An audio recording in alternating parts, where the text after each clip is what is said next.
Hello friends, ఎలా ఉన్నారు? So part 3 start చేసే ముందు అక్కడ లోవర్ బాడీ ఫిట్నెస్ ఏ విధంగా చేయొచ్చో కాస్త చూద్దాం.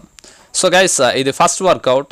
ఈ వర్కౌట్లో ఈచ్ అండ్ ఎవ్రీ స్టెప్ మీరు ఎక్కాలి. ఇందులో hand motion important and legs కూడా పుష్ చేయాలి. క్విక్గా ఎక్కాలి అండ్ దిగేటప్పుడు నార్మల్గా దిగొచ్చు. సో ఇక్కడ ఏంటంటే మీరు దీనివల్ల లోవర్ బాడీ చాలా స్ట్రెంథన్ అవుతుంది. ఇది ఆల్మోస్ట్ మీకు ఎజిలిటీ ఎక్సర్సైజ్లా కూడా యూజ్ అవుతుంది. సో ఈ వర్కౌట్ని మీరు 10 టైమ్స్ చేయొచ్చు. 10 టైమ్స్ అంటే ఒకసారి ఎక్కి దిగడం, ఇట్స్ 1 సెట్. సో అలా 10 టైమ్స్ చేయాలి. నేను ఇది సెకండ్ టైం చేస్తున్నా. సో దీనికి రియలీ క్విక్గా చేయాలి గైస్, స్లోగా చేస్తే కుదరదు. ఈ వర్కౌట్స్ వల్ల మనకి లోవర్ బాడీ చాలా వరకు స్ట్రెంథన్ అవుతుంది అండ్ రన్నింగ్ అనేది చాలా ఈజీ అవుతుంది. సో ఇది సెకండ్ వర్కౌట్. సెకండ్ వర్కౌట్లో ఏంటంటే each and every alternate step ఎక్కాలి. అంటే ఒక స్టెప్ ఎక్కి మధ్యలో ఒక స్టెప్ వదిలేసి థర్డ్ స్టెప్ పైన ఫుట్ వేయాలి. సో ఈ విధంగా మీరు బాడీని కాస్త పుష్ చేయాలి, as well as same momentum use చేస్తూ మీరు క్విక్గానే వెళ్ళడానికి ట్రై చేయాలి. సో ఇది కాస్త హార్డ్ అవుతుంది, బట్ దెన్ చేయాలి గైస్. సో ఈ వర్కౌట్స్ చేసినట్లయితే మీకు చాలా యూస్ఫుల్ ఉంటుంది. మీ thighs as well as calf muscle అనేది మంచి ఇంప్రూవ్మెంట్ ఉంటుంది. సో ఇది నేను సెకండ్ సెట్ చేస్తున్నాను ఇక్కడ. సో ఈ వర్కౌట్ కూడా మీరు 10 సెట్స్ చేయొచ్చు, అంటే 10 టైమ్స్ ఎక్కొచ్చు. సో బేసిక్గా అక్కడ ఉన్న 30 to 40 స్టెప్స్ అండ్ నేను చేసింది అయితే ఫస్ట్ వర్కౌట్ 10 సెట్స్ చేసా అండ్ సెకండ్ వర్కౌట్స్ కూడా 10 సెట్స్ చేసా. అలానే మన థర్డ్ వర్కౌట్ ఏంటి అంటే సేమ్ స్టేర్ కేస్, బట్ ఈసారి 2 స్టెప్స్ వదిలేసి ఎవ్రీ 4th స్టెప్ అనేది మీరు ఎక్కాలి.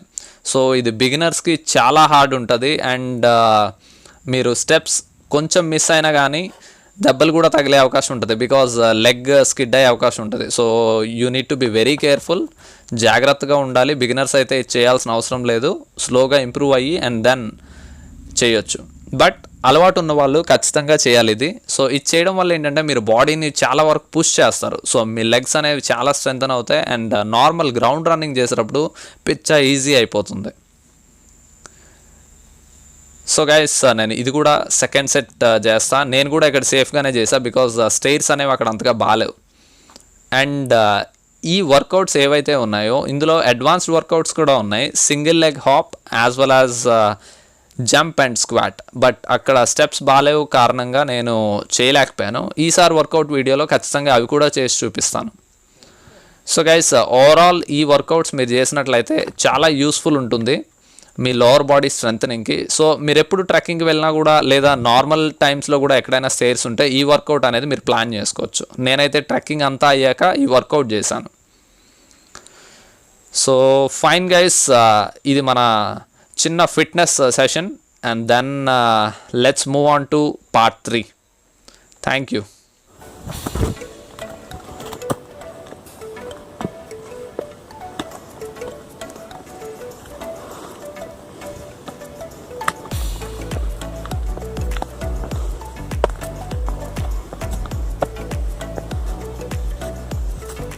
So fine Girish, I will carry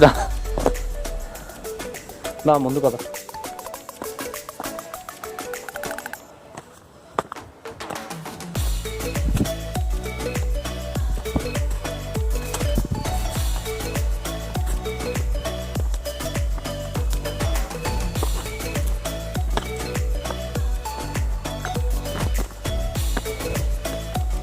guys, ఇలాంటి ట్రెక్కింగ్ కానీ ఫిట్నెస్ ఏ ఈవెంట్ ఉన్నా కానీ ఐ సజెస్ట్ మీరు ఏమైనా ఫుడ్ తీసుకెళ్ళాలి, ఎస్పెషలీ కార్బ్స్. సో మేమైతే బనానాస్ తెచ్చుకున్నాం, యాజ్ వెల్ యాజ్ ప్రోటీన్ కూడా మాతో ఉంది. So it's like whey protein. So మాకు ప్రాబ్లం లేదు. మీరు కూడా ఎప్పుడు ప్లాన్ చేసినా కానీ you need to carry your own food items and especially water ఖచ్చితంగా తీసుకెళ్ళాలి. And one more suggestion environment కోసం, never throw any sort of plastics ఇక్కడ అక్కడ పడేయొద్దు జంగిల్లో. ఎందుకంటే మీరు ఈ సంవత్సరం పడేసిన ప్లాస్టిక్ ఇంకో 100 ఏళ్ళైనా అక్కడే ఉంటుంది. సో నేచర్ని ఎప్పుడు కూడా డిస్టర్బ్ చేయొద్దు.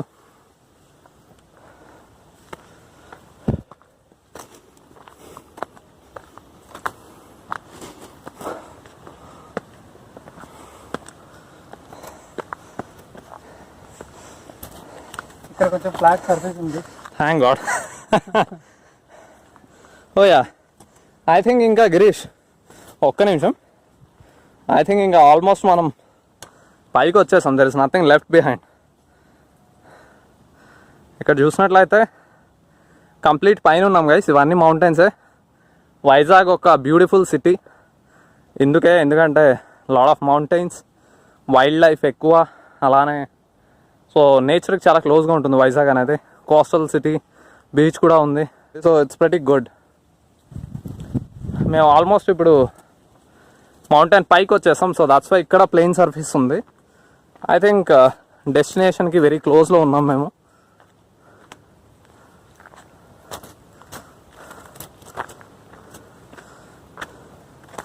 సో ఆల్రెడీ గిరీష్ మనం ట్రెక్ స్టార్ట్ చేసి 40 minutes అయిందా? 55 minutes. Oh my god. అదే మోస్ట్ ప్రాబబ్లీ మనం చాలా స్లోగా వెళ్తున్నాం అయితే. బట్ ఎనీవేస్ వీడియో షూట్ చేస్తున్నాం కాబట్టి దట్స్ ఫైన్.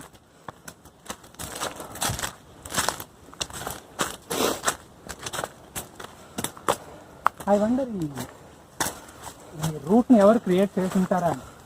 రూటా? ఈ స్టోన్స్ అవి అసెంబుల్ చేయడం, రైట్. రూట్ క్రియేట్ చేశారంటే యాక్చువల్లీ ఇది క్రియేటెడ్ రూట్ కాదు గిరీష్. సో న్యాచురల్గా ఇలానే ఉంటుంది. లేదనుకుంటా. ఇంత ఆర్గనైజర్గా స్టెప్స్ అయితే ఉండవు కదా. స్టెప్స్ ఉండవు. మేబీ ఇది on the way to Simhachalam కాబట్టి ప్రాబబ్లీ భక్తులు వస్తారని మేబీ ఈ వే క్రియేట్ చేసినట్టున్నారు. ఎగ్జాక్ట్లీ. సో మనకి ఎక్కడంటే ఇంత కష్టంగా అనిపిస్తే ఇదే క్రియేట్ చేసిన వారి పరిస్థితి ఆలోచిస్తే రైట్.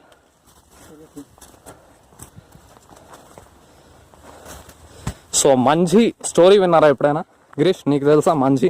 Who is Manji? వినలేదు ఇప్పుడు. ఆయన ఒక హిల్లీ ప్లేస్లో ఒక విలేజ్లో ఉండేవారు. సో ఒక అడవిలో వాళ్ళ విలేజ్ ఎప్పుడు కూడా అడవి చుట్టూ ఒక టౌన్కి రావాలన్నా ఎక్కడికి రావాలన్నా కొన్ని మైల్స్ ట్రావెల్ చేసి ఒక అడవి ఉండేది, చిన్న జంగల్ అనమాట. సో ఇట్స్ లైక్ మౌంటైన్, ఎక్కి దిగడం. సో ఆ మౌంటైన్లో చాలామంది ఎక్కి దిగుతూ చాలామంది చనిపోయారు. సో ఈవెన్ ఒకసారి వాళ్ళ వైఫ్ కూడా ఎమర్జెన్సీ మెడికల్ సిచ్యువేషన్లో వెళ్ళేటప్పుడు ఆ మౌంటైన్ క్రాస్ చేయలేక చనిపోయింది.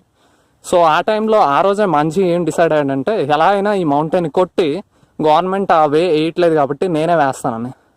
సో తను సింగిల్గా స్టార్ట్ చేసి మొత్తం మౌంటైన్ మధ్యలోంచి వే తవ్వుకుంటా పోయాడు. సో ఓన్లీ వన్ మ్యాన్, రాయి కొట్టడం, మట్టి తీయడం అన్నీ మొత్తం way. So that's why even that mountain is named after Manjhi. He is one of the India's strongest personalities అనమాట. He has several awards. నిజంగా అతను గ్రిట్ అండ్ డిటర్మినేషన్ మెచ్చుకోవాలి. యా. సో కుదిరితే నేను ఆయన బయో అటాచ్ చేస్తాను గైస్, మీరు కూడా చూడొచ్చు. Is a great guy. So but ఈ కాలంలో మన ఫిట్నెస్ ఎంత ఉంది అంటే మనం ఒక మౌంటైన్కి వేయడం కాదు కదా, మౌంటైన్ ఎక్కడం కొంచెం ఇబ్బందిగా ఉంది. So that's pretty bad actually. And especially sports persons you need to be aware. ఈజీగా ఎక్కాలి. అండ్ ఇలాంటివి మీరు ఎంత చేస్తూ ఉంటే మీ లైఫ్ స్టైల్ అనేది అంత ఫిట్గా ఉంటుంది. And guys, please don't forget to like and subscribe this video and to the channel. Oh yeah, like and subscribe ఖచ్చితంగా తప్పనిసరి. ఎందుకంటే చాలా కష్టంగా ఉంది వే. మీరు చూస్తున్నారు there is really left side మీరు చూసినా రైట్ సైడ్ చూసినా అసలు యాక్చువల్లీ వే ఉందా లేదా అని కూడా అర్థం కావట్లా. In case God's grace animals ఏం రాకూడదు, ఉండకూడదు. యానిమల్స్ ఏమైనా ఉన్నా సరే will be helpless actually. So guys ఇలాంటి ట్రెక్కింగ్కి మీరు ఎప్పుడు వెళ్ళినా కూడా always try to have a strong stick. మంచి స్టిక్ అయినా లేకపోతే చిన్న నైఫ్ కానీ ఏదో ఒకటి మీ చేతిలో ఉండాలి. సో దట్ యానిమల్ కానీ ఏదైనా ఎదురుపడినా కానీ మీరు కాస్త అలర్ట్గా ఉండడానికి. సో చలో గిరీష్, స్లో అవుతున్నావు.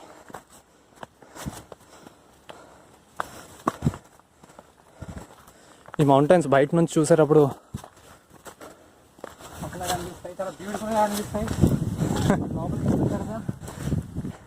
చాలా హార్డ్గా ఉందా ట్రెక్కింగ్ అనేది?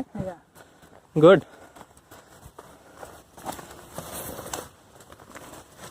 ఓ మై గాడ్, ఏ వే చాలా నేరో అయిపోయింది. ఐ డోంట్ థింక్ ఫర్దర్ ఇంకా వే ఉందా లేదా. ఓ మై గాడ్, చలో wait a minute Girish. Guys ఈ పువ్వులు చూడండి, these are so beautiful.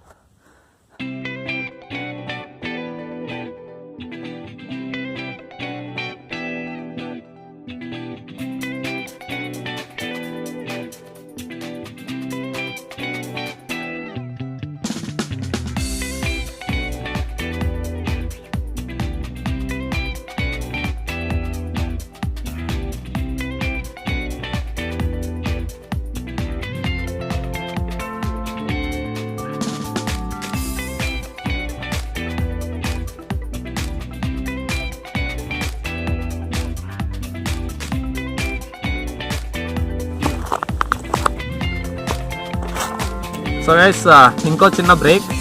So almost destination వరకు 3/4 ఆఫ్ ద జర్నీ మాది అయిపోయింది. So Girish, we can have a chat on IPL. So ఈసారి నీ ఫేవరెట్ టీం ఎలాగో సిఎస్కే.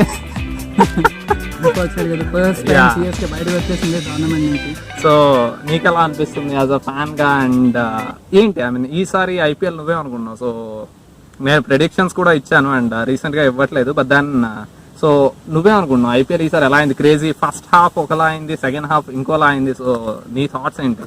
యా, ఫస్ట్ హాఫ్ వచ్చేసి టోర్నమెంట్ మొత్తం అంతా కూడా 2 parts కింద మాట్లాడచ్చు. ఫస్ట్ హాఫ్ మొత్తం అంతా డీసీ, ఆర్సీబీ చాలా బాగా ముంబై perform చేశాయి. ఇండియన్స్ కూడా. అండ్ సెకండ్ హాఫ్ వచ్చేసి కింగ్స్ 11 పంజాబ్, ఎస్ఆర్హెచ్ అనేవి చాలా బాగా ఆడాయి compare to other teams. And overall tournament first half and second హాఫ్లో చూసినట్లయితే కనుక MI is the only team which has been constant మొత్తం టోర్నమెంట్లో. And they seem to be the favourites. వాళ్ళు చూసినట్లయితే కనుక వాళ్ళ బ్యాటింగ్ కానివ్వచ్చు, వాళ్ళ బౌలింగ్ కానివ్వచ్చు, లేకపోతే వాళ్ళ ఫీల్డింగ్ కానివ్వచ్చు, it's top notch. In case ఒక బ్యాట్స్మెన్ ఫెయిల్ అయినప్పటికీ కూడా ఇంకొక బ్యాట్స్మెన్ ఎందుకంటే మన ఫస్ట్ హాఫ్ కొన్ని మ్యాచెస్ చూసినట్లయితే క్వింటన్ డికాక్ పర్ఫామ్ చేయలేదు. సో ఆ టైంలో ఇషాన్ కిషన్ కానీ లేకపోతే రోహిత్ శర్మ కానీ, so Pollard and Hardik Pandya ఆదుకున్న టీంని. అలానే లాస్ట్ లో చూసినట్లయితే ఆఫ్టర్ ఒక 4 కంటిన్యూస్ ఫెయిల్యూర్స్ తర్వాత కూడా, నేను యాక్చువల్లీ మీకు ఇది ఐపీఎల్ కీ లెర్నింగ్ నా వీడియోస్ లో కూడా చెప్పాను. సో ఎప్పుడు కూడా ఒక స్టేబుల్ బ్యాట్స్మెన్ మీరు చూసినట్లయితే మీరు చూడండి, మీరు ఈవెన్ షేన్ వాట్సన్ కూడా ఫస్ట్ 4 మ్యాచెస్ ఫ్లాప్ అయ్యి సిఎస్కేకి, అలానే క్వింటన్ డికాక్ కూడా 4 మ్యాచెస్ ఫ్లాప్ అయ్యి. But then CSK Shane Watson ని డ్రాప్ చేయలేదు, అలానే ఎంఐ క్వింటన్ డికాక్ ని కూడా డ్రాప్ చేయలేదు, ఈవెన్ దో వాళ్ళ ఆప్షన్స్ ఉన్నాయి. సో రీజన్ ఏంటి అంటే ఒక టెక్నికలీ ఒక మంచి బ్యాట్స్మెన్ ఎప్పుడు కూడా టీం అనేది బిలీఫ్ పెట్టుకుంటూ ఉంటుంది. ఎందుకంటే తను ఆడిన రోజు, తను బ్యాక్ టు ఫామ్ అనే వచ్చిన రోజు, సో తను ఖచ్చితంగా ఒక మ్యాచ్ విన్నింగ్ నాక్ అనేది ఆడతాడు. సో జస్ట్ లైక్ మీరు షేన్ వార్న్ 2 innings చూసే ఉంటారు బ్యాక్ టు బ్యాక్. సో అలానే క్వింటన్ డికాక్ కూడా వన్స్ ఫామ్ లోకి వచ్చాక తను కొడతానే ఉన్నాడు. సో గైస్ ఆల్వేస్ రిమెంబర్, నేను ఆ వీడియోలో కూడా చెప్పాను అండ్ ఇప్పుడు కూడా చెప్తున్నా, form is temporary, class is permanent. So that's the best example ఈ ఐపీఎల్ లో మీరు చూడొచ్చు. సో గిరీష్, సిఎస్కేకి what are the backdrops? ఎందుకు ఈసారి ఒక అనూహ్యంగా అన్ని మ్యాచ్లు ఓడిపోయారు? ఎందుకంటే ధోనీస్ రిటైర్మెంట్ తర్వాత మనం ఐపీఎల్ లో ఒక మంచి బూమ్ ఉంటుందని ఎక్స్పెక్ట్ చేసాం. ఈసారి కప్ సిఎస్కేదా అనుకున్నాం. బట్ రీజన్ ఏంటి ఓడిపోవడానికి? ఫస్ట్ థింగ్ వచ్చేసి వాళ్ళకి మ్యాచ్ టైం దొరకకపోవటం. అండ్ బిగ్గెస్ట్ బ్లో వచ్చేసి రైనా అండ్ హర్భజన్ సింగ్ వాళ్ళిద్దరూ టోర్నమెంట్ నుంచి విత్డ్రా అవ్వటం. సో దానివల్ల రైనా ఎటువంటి బ్యాట్స్మెన్ అంటే వాళ్ళకి సిరీస్ ఆఫ్ రైట్ హ్యాండర్స్ మధ్యలో he's left hander, he needs to break the entire chain. So అది చాలా ఇంపార్టెంట్. ఇఫ్ యు సీ అన్ని టీమ్స్ కి కూడా టాప్ పర్ఫార్మెన్స్ టీమ్స్ అన్నిటికీ కూడా ఇన్ ద టాప్ 5. ఢిల్లీలో శిఖర్ ధావన్ ఉన్నాడు, అలానే ఇప్పుడు ముంబైలో క్వింటన్ డికాక్ ఉన్నాడు, ఇషాన్ కిషన్ కూడా, అండ్ ఎస్ఆర్హెచ్ దగ్గరకు వస్తే డేవిడ్ వార్నర్. రైట్. సో అన్ని top performing teams top order చూసినట్లయితే కనుక మనకి లెఫ్ట్ హ్యాండర్స్ అయితే ఉన్నారు. బట్ ఇఫ్ యు సీ సిఎస్కేకి ఆ అడ్వాంటేజ్ ఎవ్రీ ఇయర్ ఉండేది. బట్ అన్ఫార్చునేట్లీ ఇయర్ అయితే వాళ్ళు కోల్పోయారు వాళ్ళ సర్వీసెస్ని అయితే. సో అది one of the biggest reason. Because Raina also ఇంకొక అడ్వాంటేజ్ ఏంటంటే he's an Indian batsmen. Right. So Indian batsmen miss అవడం వల్ల సిఎస్కే దగ్గర ఆప్షన్స్ లేవు. So they had to make du Plessis and Watson open. So ఇద్దరు ప్లేయర్స్ అక్కడ వెళ్ళిపోవడం వల్ల తాహిర్ కి ఛాన్స్ దొరకలేదు. And he has been a fantastic player. Last year చూసినట్లయితే is the purple cap holder. And తను ఆడిన 3-4 మ్యాచెస్ కూడా he has perform tremendously well. Hey guys, Girish కూడా చాలా ట్రిమెండస్ క్రికెట్ నాలెడ్జ్ ఉంది. ఇన్ఫాక్ట్ యాక్చువల్లీ ఇంత టెక్నికాలిటీస్ తెలుస్తాయంటే నేను నా IPL prediction videos and learning videos అనేవి గిరీష్ కి అప్పచెప్పేస్తాను చెప్పమని. నో నో నాకు తెలిసిన చాలా తక్కువ నాలెడ్జ్. నీ అంత టెక్నికల్ స్టఫ్ అయితే నాకంత తెలియదు. బట్ లేదు, but you're good at analysing actually. So anyways, నువ్వు మేనేజ్మెంట్ స్టూడెంట్ కాబట్టి you're too good at analysing things around. I think ఇండియాలో ఉన్న ప్రతి క్రికెట్ అఫీషియనాడు వాళ్ళందరికీ కూడా నా క్రికెట్ గురించి మనం ఎక్కువ టీచ్ చేయాల్సిన అవసరం లేదు. బికాస్ వాళ్ళు గేమ్ని ఎంత బాగా అడాప్ట్ చేస్తారంటే they have understood each and every intricacy of the game. Right. So mostly ఎక్కువ టీచ్ చేయాల్సిన అవసరం అయితే లేదు. సో క్రికెట్ అందరికీ తెలుసు, అండ్ ఇండియాలో ఎంత ఫాండ్ అంటే మనం చిన్న విషయం ఐ మీన్ నార్మల్గా ఎక్స్ప్లెయిన్ చేసినా కానీ ప్రతి ఒక్కరికి అర్థం అవుతుంది. ఎందుకంటే ప్రతి ఒక్కరు కూడా అదే వ్యూ పాయింట్లో చూస్తారు. ఒక సిఎస్కే ఫ్యాన్ అడిగితే అంతే అనాలిసిస్ ఇస్తారు తను కూడా. So that's great. That is the that is the love for cricket in India. So fine guys, that's from our end. సో మనం ఇంకా చూద్దాం. ఇంకొక mostly will have 10 minutes trekking and that's all. Will wind off for the day. And that's already కాళ్ళు కూడా I think నా muscles already pump అయినట్టు అనిపిస్తుంది నాకు. Because after lot of days trekking చేసాం. And so this is like more like cardio. So guys, మీరు కూడా ఎప్పుడు కూడా గుర్తుపెట్టుకోండి, మీరు స్పోర్ట్స్లో ఉన్నా లేకపోతే నార్మల్ లైఫ్లో కూడా ఈ న్యాచురల్ నేచర్కి దగ్గరగా ఉండడం అనేది, యాజ్ వెల్ యాజ్ మీ లైఫ్ స్టైల్ అనేది యాక్టివ్గా ఉండాలి. మీ సెడెంటరీ లైఫ్ స్టైల్ ఉంటే ఏమవుతుంది అంటే డే బై డే మీరు ఇన్యాక్టివ్ అవుతా పోతారు. సో అలా అవుతున్న కొలది మీ బాడీ అనేది నో మోర్ ఇంకా యాక్టివ్ లైఫ్ స్టైల్కి ఇంకా అది ఇష్టపడదు.